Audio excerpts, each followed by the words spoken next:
I'm not really sure what I'm looking at here. I got two stallions rearing up over a barrel. It looks very regal. It's Yeah. regal. Like Looks like a family crest. or like an old Stetson's commercial.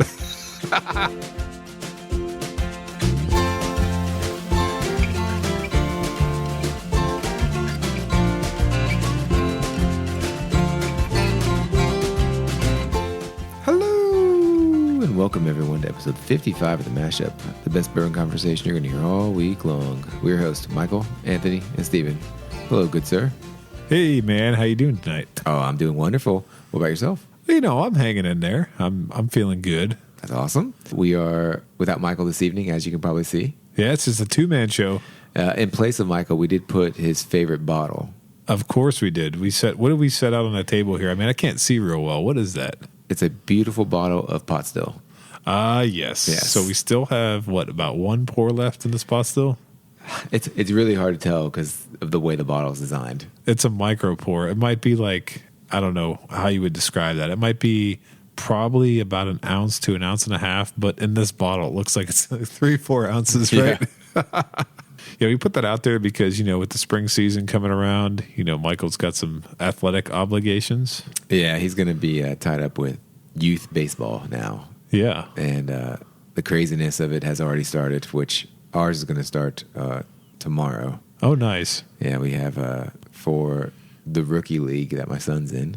Okay. He'll be 8 in a week or two. We have a 2.5-hour practice.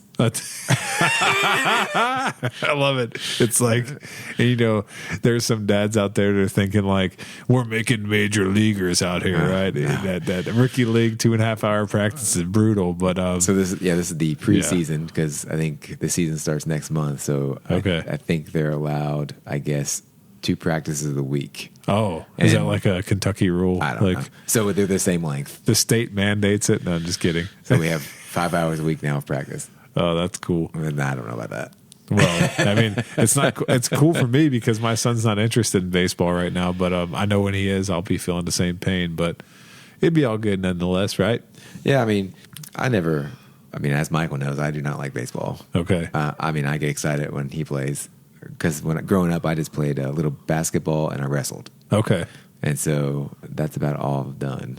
Now, my son's into everything. So you're forced to cheer him on, even though you're kind of like, well. We do the basketball, we do the soccer, he does the baseball, he's in the golf. That's a good thing, though. That's how we met, remember? He does swimming. We met way back at a basketball thing. So, see, we would have never met if it weren't for your son playing basketball and my son being interested. So, that's good. So he gets me now. I think I've said that before. I'm starting to pick up golf just to be able to go with him. But he's in everything. And of course, baseball, not the most exciting thing for me, but I'm there. That's okay. Yeah. It works. I'm going to pivot over to a recent experience that I had that we posted about on Instagram, right? So I did see that come up on the feed, and I was very excited that you posted something. I know. So for those of you guys that don't know, I'm involved a little bit, but the man is really Steven's doing most of the stuff here, right? So because of the boring nature of it, that's all me. Come on, give yourself a little more credit there. And so I'm sitting in my house, minding my own business. This couple days ago. And one of my friends who is actually a host of, he's a third of a host on a podcast called Arsenic Culture. You should check them out if you get a chance. I need to check them out. Yeah. So he gives me he sends me a text and just says, "Hey man, I'm coming through to pick up bottle from somebody else for a friend of mine." He goes, "You care if I come by?" And I was like, "Oh man, for sure, come by." And so I'm sitting there. I see him pull up. I walk outside and I'm like, "What we got here?" He's got a Four Roses 20-year-old from the gift shop that caused all that craziness a couple, month ago when they opened their new visitor center. And I was just like, "Are you kidding me?" And he was like, "It's quite a bottle. Someone brings to your house." Yeah, exactly. He's like, "No, man." He's like, He's like, "You had it before?" And I said, "Nope." And so set it out there and we had a pour of it, and it was pretty damn tasty. I'll tell you what. It had like a sweet oak, berry flavor. It was a very complete bourbon. And of course, I'm sitting there thinking to myself, like, what am I supposed to do now? Because I can't just let that like sit out there. I got to go get something nice from my house too, right? Mm-hmm. So what'd you end up getting? So I went in there and I pulled the 2018 George T. Stagg, which was one of the first bottles I wanted to raffle ever. And I still have like maybe a third of a bottle left because I've really been nursing that. Mm-hmm. And so we poured that out, had a pour of that after we had the Four Roses 20 year, and it was pretty tasty. So I just realized I never even said. So that's my man Jason that I'm talking about from Arsenic Culture that brought that by. I didn't even say his name, did I? But anyway, so yeah, when we tasted them back to back, do you know what that Four Roses is going for right now? I'm sure it was absurd. And now I think it's settled at like between $1,300 and $1,700. Wow. Yeah. So we kind of had a moment where we tasted a George T. Stagg. We both looked at each other and said, Stags go for, anywhere from $800 to $1,000 for the most recent ones. And this is going for $1,500. So I can't speak for him, but I kind of felt like the Stag still was better than the Four Roses 20 year. But again, I don't want to speak for him. I think he said he agreed, but that could be disputed. He might say something on his podcast. It's completely different, right? That's crazy to hear that because that was a hot item, that 20 year. Man. Everyone wanted it. Oh, yeah. It caused such a uproar. And even now, like, it's still kind of one of those things that everyone's still just finding out about because being that it was on a Kentucky-only release and it was the oldest thing Four Roses ever done, I mean, it's got some fanfare. So it'll be a bottle people are talking about for years to come, I'm sure. Did that bottle have a specific recipe of the Four Roses? It was the OBSV, okay, which is their standard single barrel recipe. Like, so whenever you see an old a Four Roses single barrel, it's always OBSV if it's a store release, like just the one that's sitting on the shelf. But if you get into the barrel strength picks, they're all different recipes. Right. Yeah. Oh, speaking of which, I did like what that one comment on Instagram Jessie talked about. She said, I didn't even know those things opened up. Oh, exactly, right? Because everyone's been seeing them being sold to close and no one's seen them open. So, of course, I know that. I was very grateful that it was brought by the house. Trust me. I was man. That was very nice of him to open it up. Oh, absolutely. So, speaking of which, did you ever have anything where unexpected like that happened to you when it came to whiskey? So, I'm thinking now that's probably got to be, other than a buddy of mine bringing a Pappy 15 over one time for my birthday, which was ultra nice of him. This got to be in the top, things that's ever happened to me when it comes to whiskey. So how about you? Anything ever that ever happened to you? I think the only thing I can think of is that I forgot what it was, but I was over at my dad's house and there were a bunch of people there. Okay. And we had some family over, and he left and then came back out, and he gave us all glasses. And he opened up a bottle of Johnny Walker Blue. Oh, nice, man! And I think this was like several years ago before I kind of really got into bourbon. But I remember it being damn good. Oh man, yeah, damn good. I mean, and this is coming from someone that doesn't like Scotch. Yeah, Scotch person. Thinking, damn, that was good.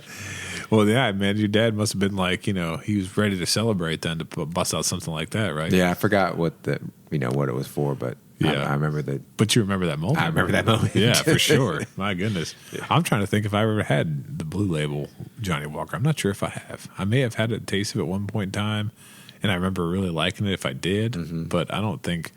I'm trying to remember. I must have had something else. So. It was really good. I mean, obviously. So. I've never heard anybody say anything bad about that. Yeah, right. So that's right up there.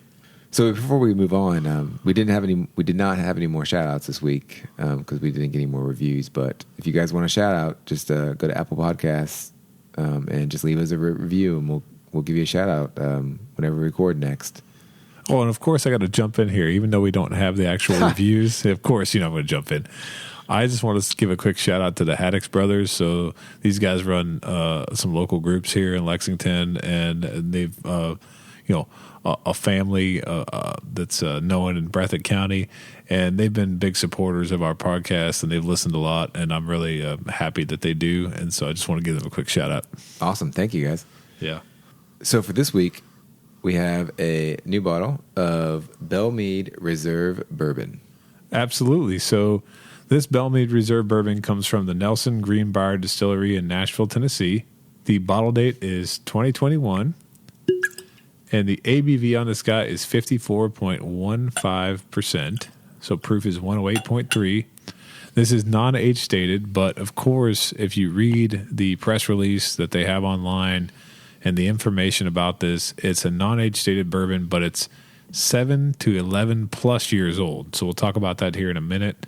The mash bill is 64% corn, 30% rye, 6% malted barley, and the MSRP on this is $60. But we'll talk about something here in a moment that's caused that MSRP to go up a little bit. So I think even locally, I've seen it $63 all the way up to $70. So, I got to be honest. When I think of Belle Meade, I don't really think of much. okay, Yeah, I don't even know if I've even had anything. The label, I don't know if it's just me or my persona of it, but it just seems bottom shelf. okay, I don't know why, okay. and I'm sorry. That's all right. But the bottle looks very familiar. If anyone's ever seen the Old Forester bottle, the standard bottle, it's identical shape to the little heavy set bottom piece, just to the neck and the body. It's identical, so we know where it comes from. Yeah, it's definitely not a unique glass shape, so we've seen that one before. Right. So it has a black label, and I'm not really sure what I'm looking at here. I got two stallions rearing up over a barrel. It looks very regal. It's Yeah. regal. Like Looks like a family crest. or like an old Stetson's commercial. Stetson. I don't even know if I heard about Stetson, so I love it.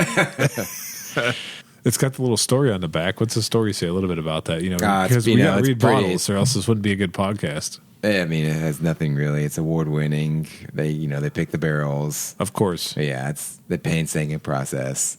it's very painstaking. Yeah. So Do we have we didn't look real quick. We have to in the honor of Michael here. We have to look. Is this was a cork a real cork or is it a synthetic cork? It looks real, doesn't it? the cork hat is natural wood. It's natural wood. Yeah, and it's sealed really well. And I think that's It's synthetic. It's synthetic, but it seals well because that's why it's Yeah. synthetic. But besides that, pretty standard looking bottle. I don't know if it grabs my attention. Yeah, probably not. Besides the reserve sticker that was over the neck of the bottle, Which we decimated when we opened it, right? yeah, it didn't come apart very nicely. The sticker had perforations in it to where it looked like it would come off Yes. nicely, but the whole top sticker area just fell off when we tried taking it apart. Well, one thing I want to say about this bottle before we get into nosing it and talking about it is it's not changed. They do have different products, but they oftentimes look different in terms of the labeling. So it's a very similar bottle. The label looks similar. It only changes by color in terms of whatever is in the bottle. But they had a version of this called Belle Meade Cask Strength Reserve that was a precursor to this. Okay. And in the Cask Strength Reserve, they had did different batches, and they would write the proof. It was like handwritten proof and what batch it was on the label.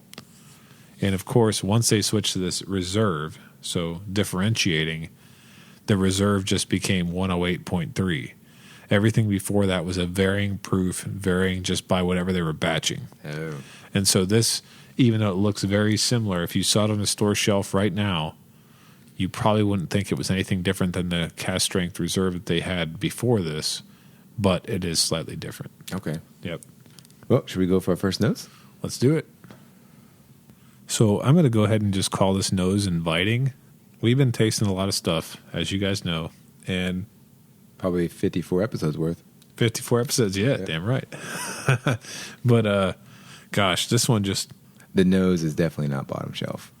Yeah, it definitely doesn't smell like anything that is like the stuff that we tasted during our our Heaven Hill flight and our bottom shelf flight and stuff like that. So it doesn't fit that profile. I'm getting like a lot of heavy, like a fig, sort of apricot, and Definitely.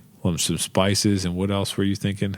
I know caramel is very generic, but Oh, the caramel smell is really rich. Yeah, it's good. It's got like those sort of darker, heavier fruits mixing with that cocoa caramel, some smell. cocoa. Yeah, which is really nice.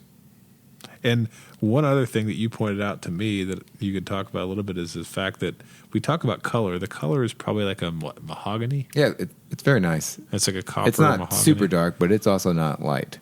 Yeah, But the other thing is the legs on this are absurd. oh, absolutely. I mean, you swirl it around your glass, and the profile of that swirl stays on the glass. Oh, absolutely. And then it slowly goes down. I mean, it's crazy. It's very slow how it moves. It's so very slow. Yeah. Basically, it almost looks like it's kind of like glue just sitting in there.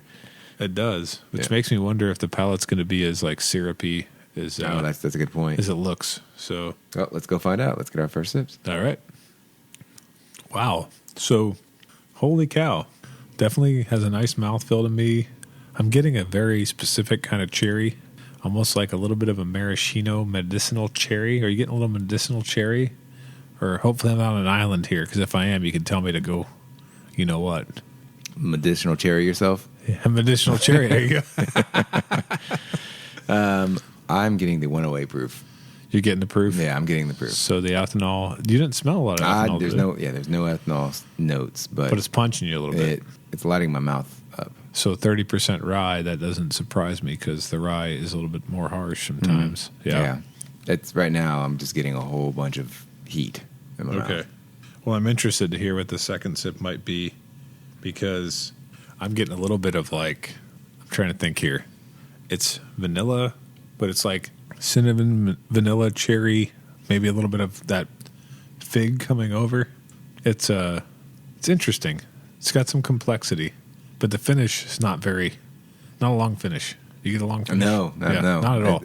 For as much as it's lightening up my mouth, my mouth with the proof and the heat. Yeah, you're right. There's no finish. It doesn't linger at all. No. It just kind of goes. That's weird. Yeah, I'm wanting more from that finish, but I do like what I'm tasting a lot. Yeah, it's kind of like the nose and the palate aren't matching. You're getting two different things going on. Yeah, two different things. So you kind of hinted before about the price. Yep. Not being $60 anymore. So I will just throw it out there in full disclosure because that's what we like to do on this podcast. I actually went on Facebook to one of our local bourbon groups and posted, "What do you guys know about Belle Meade Reserve Bourbon?" Because I knew the cask strength was discontinued about a year ago. And then they went with a static 108.3 proof. And I thought, what's next for this particular bottle? And so when I asked, a lot of people immediately responded and said, it's discontinued. And I was like, discontinued? So we're tasting a discontinued unicorn tonight. Did you know that? Are you sure you want to open it? Oh my God, what have I done? Could have made so much money on the secondary market. No, of course I wanted to open it. Because I've drank a lot of Belle Meade over the years, and I think they've been putting bourbon out since like maybe 2014, 15. I could be wrong on that, but that's okay. No one hold it against me. But they had a financial stake. Constellation Brands had a financial stake in them in like 2016. And then they like formally took over the majority ownership in 19. So there's been speculation that they're going to change this out and they're not going to have it anymore. But everyone that responded said this is definitely discontinued, and not discontinued in a way that you'll never be able to get it, but they're only going to be releasing it now at the distillery. Oh, wow. So no Destination more, bourbon, huh? Yeah, destination bourbon. No more seeing it on your shelves in your local store. So if it's out there and you like it, you should probably buy it because you probably won't see it again unless you're willing to take the trip to Nashville. So that's what I've been hearing. I know I haven't seen a formal press release about that or anything else. Pretty reliable information coming from multiple folks saying that this is not going to be available anywhere besides the distillery.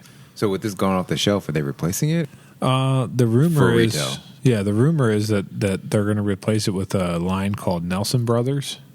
Okay. And so Nelson, of course, the Nelson Green Brier Distillery, and the fact that that's tied to their lineage, they're going to take their regular Belle Meade small batch and their cask strength and replace it with other stuff. I don't know if it's going to just be called Nelson Brothers Whiskey or Bourbon or what it's going to be called, because right now the only thing that they have on the shelf that's not Belle Meade is, I think, Nelson Green Brier Tennessee Whiskey is what I've seen. Okay. It'll be interesting. So it's a transitional kind of thing. And I mean, to be honest with you, I didn't think that we were going to be talking about something tonight that might be something we might not be able to see again. It happens all the time. It's probably still on the shelf in a lot of places in Lexington. In fact, I know it's still on the shelf at Total Wine and Liquor Barn and a couple other independents. So Anthony, would you pass, try, or buy on the Belle Meade Reserve Bourbon? Well, I'm actually going to unequivocally say that I would buy. Okay.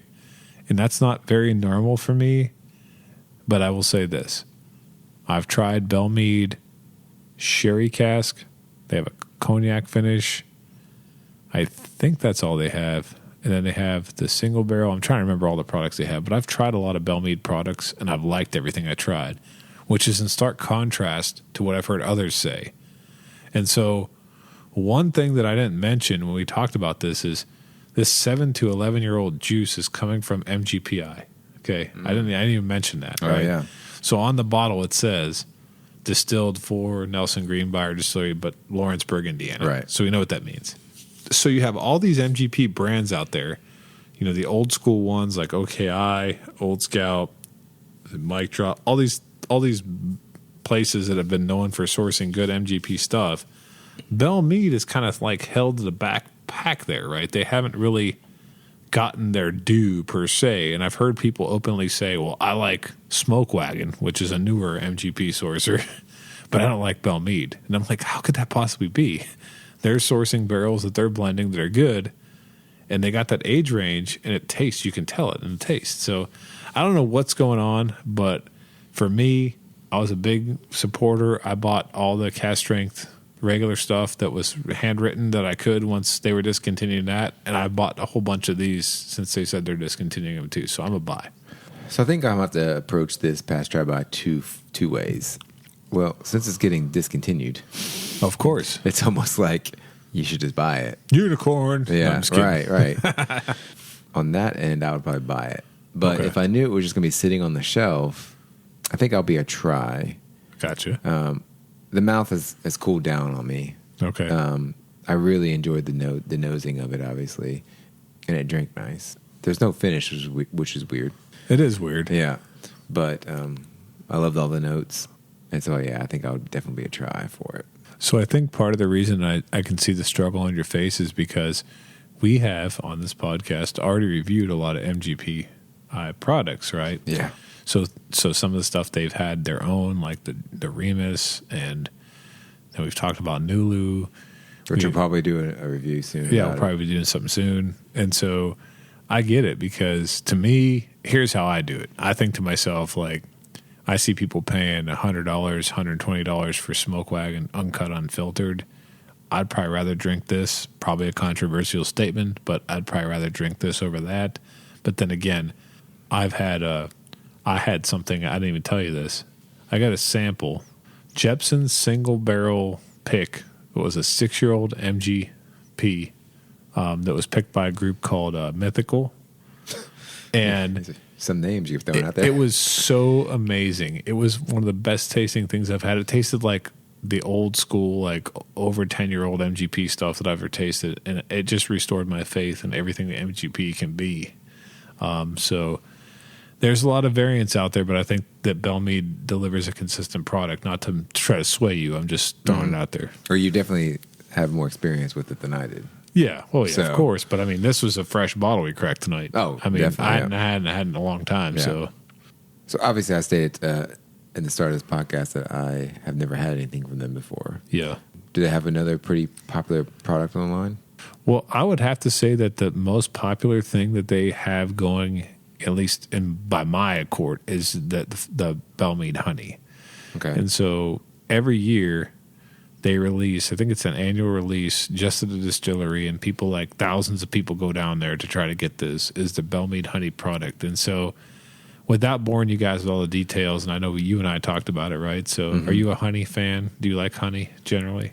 In food? Yeah. Oh, it's fine. Yeah. Yeah. So, I mean, natural honey, this and that. So apparently, like, they take the barrels that were holding the bourbon, they empty them out, then they give them to the honey company. The honey company puts their honey in there. They age their honey for, I don't know how long. I think it was 8 months or something like that. Then the honey comes back out of the barrels. The honey is sold. Then they put new well-aged bourbon into those barrels. So when I say well-aged bourbon, probably, again, 7 to 12-year-old MGP bourbon goes into those barrels that had honey in them. And then it ages again for, I think, 6 to 8 months. And then they do that annual release. And that just, man, I look at the Facebook pictures and everything. I mean, you talk about some lines at Buffalo Trace. For one time out of the year, they got a line down there that is massive. So is that why you see other companies maybe like, is it Jack Daniels that has a honey? I think so. I mean, other companies have done honey, but they do it like in more of a cordial, like kind of fashion. Like, so I know Wild Turkey had honey. They still have it or not. But it was like a 40 or 50 proof kind of thing. This is like full on high proof bourbon. Oh, with honey. That's with honey. Yeah. Interesting. Yep. We have to get a bottle. I know. I mean, how do we get a bottle of that? Can you please, if Nelson Green Brier Distillery happens to listen to this, we're big fans, and we hope you can send us a bottle. It's the most shameless thing I've ever done on this podcast, right? And with that, thanks for listening to this week's edition. Please like and follow us on Facebook, Instagram, and Twitter at The Mashup KY. Also, please rate and review us on Apple Podcast. Until next time, keep it neat.